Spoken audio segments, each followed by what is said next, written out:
buying your first guitar? Um, there's a lot to look for. The first point is if you're gonna play in a chair, you're gonna have to take that into consideration. So obviously, a smaller body would probably be best. So I tend to go for like half to three-quarter size guitars, depending on the company. Um, I found some great travel guitars, Journey being one of them. Hey, Joey. But other than that, I mean, you really do have to look at how long a guitar fits on your lap, for example. Because if you're playing a 2 hour show, let's say, down the road, if you're not comfortable, you're not going to play well. So that's a big point. Another point would probably be uh, action, which is string height from the fretboard to the strings. That is really important because high action is make your play life very difficult. I should know. I read lots of trouble. Um, Another thing too is the type. Most people tend to go for steel. I know because I did. I was adamant about playing steel for 7 years. And then once I decided I didn't want to murder my fingers anymore, I went to nylon because nylons naturally have lower action. And we'll point the difference out in the photos here. But yeah, buying your first guitar can be intimidating. It can be scary because you don't know what to look for. But I mean, just just go with what feels natural to you. I mean, if something works for you, just do it. And I mean, price range, it's kind of up to you. That's entirely up to you. Some guitar starter kits are great. I know Yamaha has a kit that's fantastic. So if you just want to do a bundle, do that. If you just want to get a guitar on its own, do that. I mean, the thing with buying your first guitar is no one can really tell you what to do because it's entirely up to you and what you need. Um, and you're probably gonna go through several guitars before you find your fit. I have 5 currently, and I'm still not where I need to be. It's just a lot of trial, and some of them you're not gonna end up using. I know by experience. There's some that you're just not gonna end up loving as much as you thought you would. So I mean, that's the thing with purchasing an instrument. It's like purchasing a car. Look, there's really no right or wrong. It's just whatever feels best to you.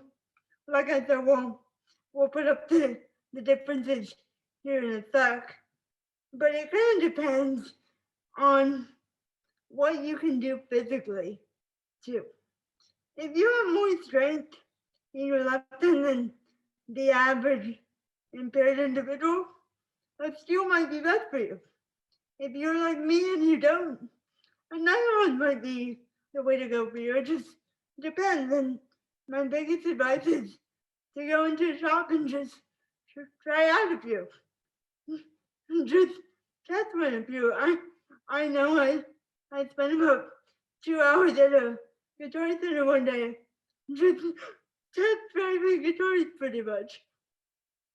And as far as body shape, I mean that's that's entirely up to you. Um, I personally don't have any with the cutaway just because I don't need it based on the position I'm playing. A cutaway isn't necessary, but if you do need it, look for it. Again, no one can really tell you what to do. We can kind of just give you guidelines because this is kind of a free reign. This is kind of where we don't come into play so much because we're not there with you to help you figure it out. Let's go with steel. Steel string guitars are the most common types of guitars. Those are the guitars you pretty much have probably seen on stage. But steel string guitars, because they have steel strings, are a little harder to play. They're a little harder on the fingers. It's gonna be a little more achy. Um, and body width tend to be a little larger. So if you want something that's not gonna have enough or not gonna have a lot of wood to get your arm over, but still probably isn't the best option. Now, people do um worry about sacrificing sound if they don't get a steel. There's not really much tonal differences between a steel and a nylon. I would say a nylon just sounds more muted, I guess you would say. I don't know if you would agree with that, but there isn't many tonal differences. It's basically just body shape and build. Now when nylon guitars, also known as classical guitars, those are kind of your more old timey looking guitars. Those are kind of what you think when you think of guitars from 100 years ago. Um, but again, they are easier on the fingers. Um, Action is a lot lower, so if you have limited strength, these are gonna be your best friend. I'm actually getting one today, so ha.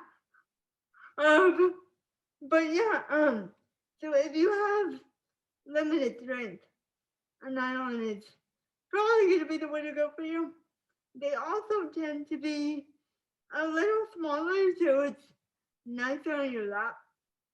Again, I would not advise a jumbo size of either if you're if you're looking to play in a chair or across your lap.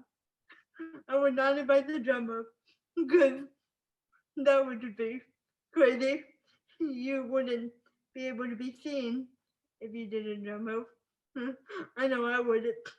Um, but I mean, again, it all depends on the player. It's very player oriented. There's really no right or wrong. So my biggest suggestion is just go try some out, and whatever fits, make that work. And the cool thing about guitars is you can make adjustments after you purchase them. I know because I've done many adjustments to mine over the years. I've shaped things down a little bit because sometimes, for example, bridges on steels will come a little too high,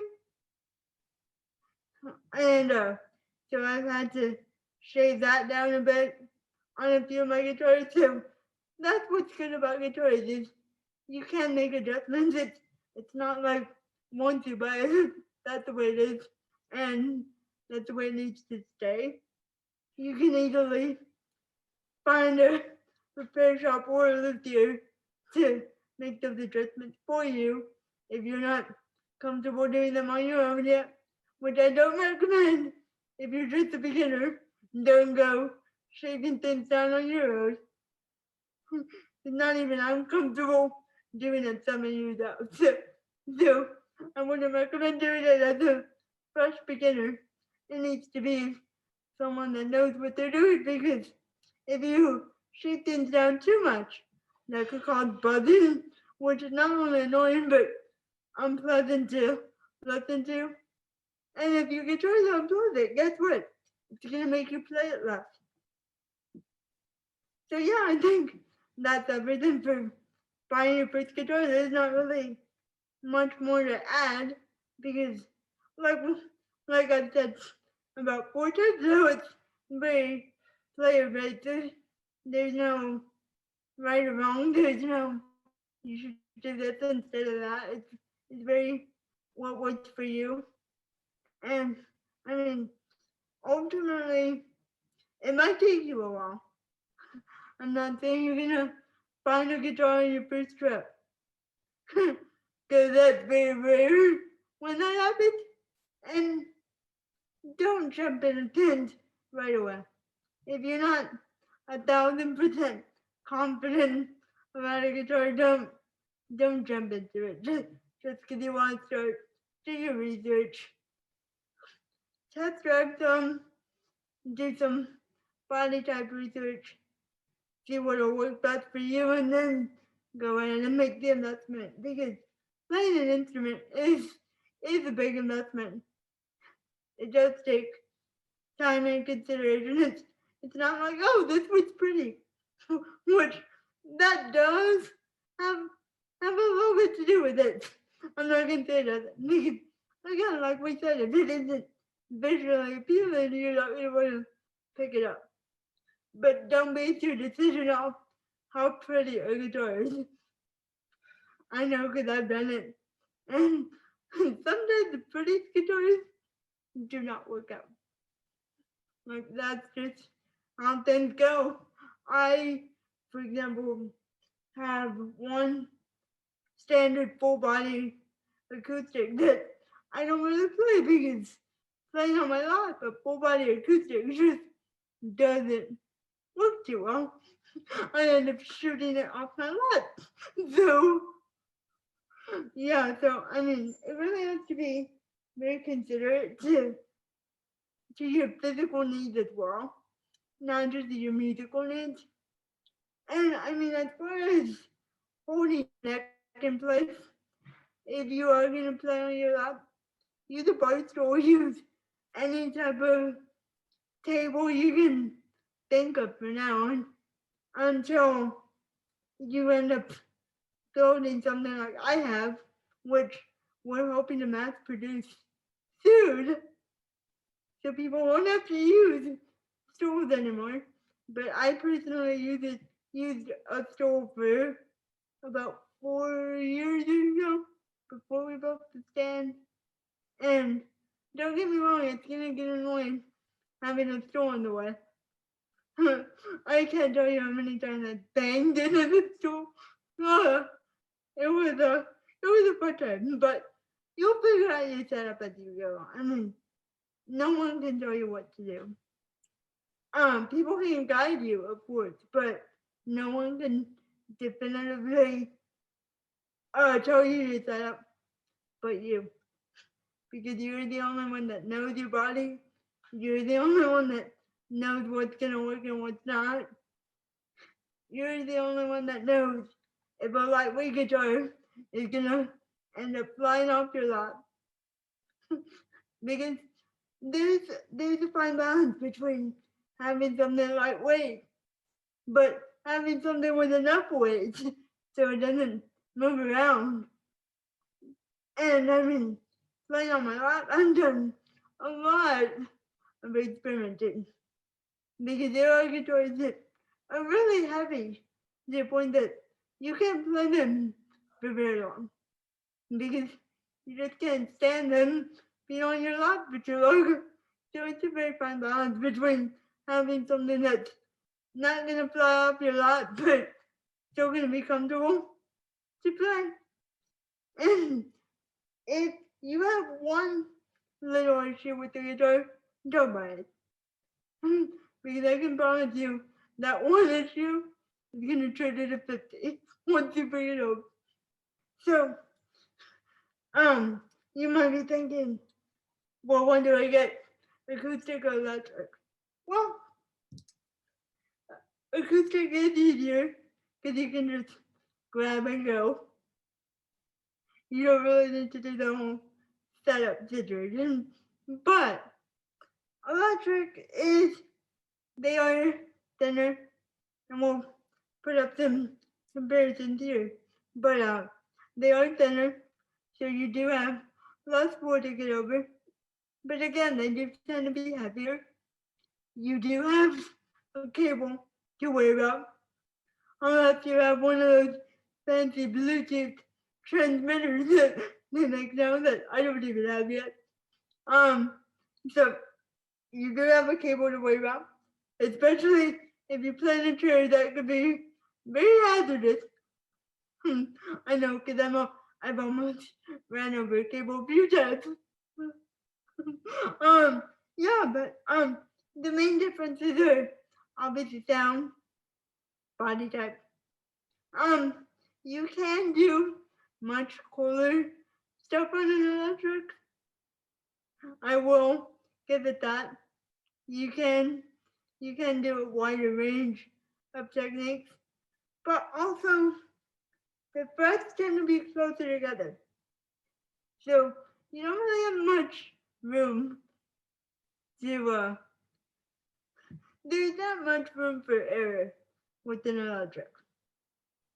Because even if you're one fret above or one fret below accidentally, with an acoustic you can kind of make it to where it's not that noticeable, you know. But with an electric, you can't really get away with it. Um, and strings are closer together too, so there's more of a chance of you accidentally muting a string you didn't want to mute, as opposed to an acoustic. The spacing of the strings is a little wider. Also, the action on the electric. Yeah, The strings the are action on the electric steel is strings, which is gonna hurt a little bit more, but the action is a little lower. So yeah. So I mean, there's a lot of pros and cons. I do have both. I I personally tend to pick up my acoustic a little more just because of the ease of not having to wait for someone to set me up, or you know, it's just more of a hassle. But I do have both. I mean, the action on the electric is definitely lower, but you can also do that with an acoustic. Like, that's the thing with an acoustic. You can make it play like an electric. If you really work at it, you can make it play like an electric, which is nice. Now, if you want to have both, that's totally fine too. I mean, I personally do. I just don't pick up my electric as much because they are heavier, so you're not going to be able to play for very long if you do play on your lap, because they are a lot denser. Since it's less wood, they're a lot denser. Um, but also like people people tend to ask me, well, if you don't play an electric, don't you sacrifice like pedal usage? No, because you can find acoustic pedals though. Like I saw an acoustic overdrive the other day. I was like, okay. I mean, that's the thing with this day and age. You you do find you do find more cooler effects for an acoustic now than you were, let's say, even 10 years ago. Because technology has advanced so much that you can do so much more in an acoustic than you ever could. It's not just a rhythm guitar anymore. Like I've seen people do some crazy stuff on acoustics that you wouldn't even think of. Like I saw someone put a whammy bar on an acoustic the other day. I'm like, okay, alright. Um, but yeah, those are really the main differences. Again, we'll put up comparison pictures here. I'm gonna point stuff out for you guys, but it's kind of up to you what you want to lean towards.